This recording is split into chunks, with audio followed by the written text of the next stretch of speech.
Now I know I just did a book haul last month, but this past weekend I did a Booktubers and Booktube friends meetup. Krista from Books and Jams and Sarah from Sarah's Nightstand and a bunch of other people in like the East Coast area all met up and we went to lunch. We went to McKay's, which it's one of my favorite used bookstores. I love to sell them my books, buy their books with store credit, and just keep that cycle going. But we had so much fun. We met up for lunch and we did our own little book exchange.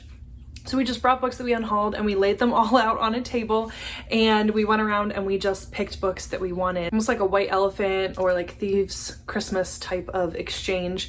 And then we also went to McKay's and sold books, bought books with credit, shopped with one another, influenced each other's book purchases, and it was just so much fun.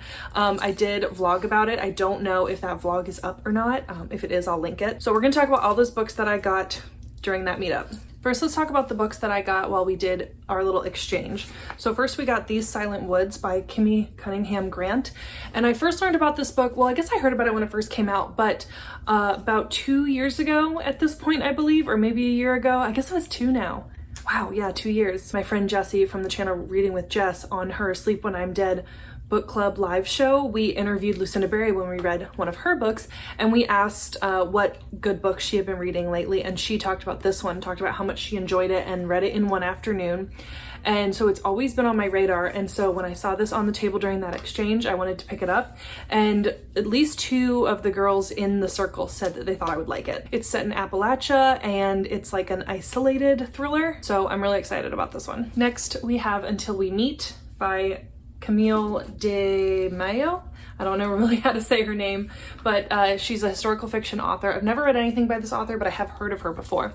And so this is a World War II story, and it's set in New York City in 1943. And this is about an unwed mother who turns to knitting and about just the friendships and the circumstances that she gets in during World War II. So I like this because it's like an World War II adjacent book without a bunch of like action, military, war kind of stuff. And then the last book I picked up during that swap was The Bookbinder by Pip Williams. And this is a historical fiction book that was a book of the month, I guess a add-on because it doesn't have a month. But this author is Australian and this book is set during World War I. So we have World War II and we have World War I. I'm covered for war books for a while. And in this, our main character, Peggy, is a bookbinder at Oxford. And I was told that this is a little bit slow, but really goes into all the intricate details of binding books in that time. So I think that I'm going to enjoy this, but I was warned that it is a little bit of a slower burn. Next, we have The Perfect Ruin by Shanora Williams. And yes, I have hauled this before.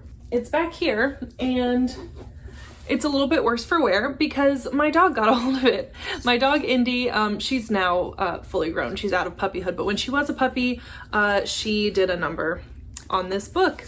And so I haven't read it yet. I read part of it, but it was a soft DNF because of the tragedy that befell it.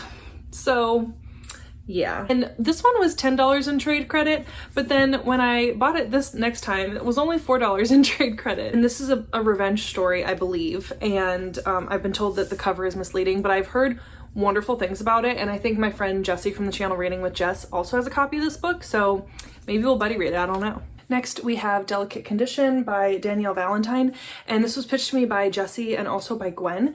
And this is a tense psychological thriller that asks the chilling question, what does it take to be believed?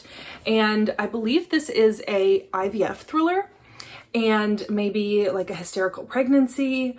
And so yeah, it seems really interesting, and it's blurbed by the author of Just Like Mother, Anne Heltzel, and I did like that book too. This one is a little bit of a chunker.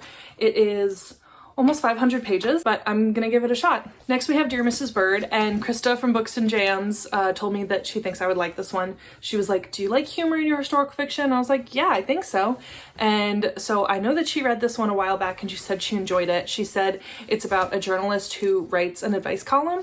So it was only $1 in trade credit, so I thought I would try it out, and it's short, and it's set in 1940s London. Next we have The Fall of Marigolds, and this is also influenced by Krista from Books and Jams, and she was going to add this to her shelf because I think she liked this color. And I was like, oh yeah, I haven't read that one yet. And so then she gave it to me, and it's during two very poignant times in history. And she said the nurse in here is like a really great villain. So, and I wanted to read more of Susan Meisner's books because I've loved the one that I've read. So I'm really excited to try another one. And then the last book I was influenced to buy by Krista was The Yellow Wife by Sadika Johnson.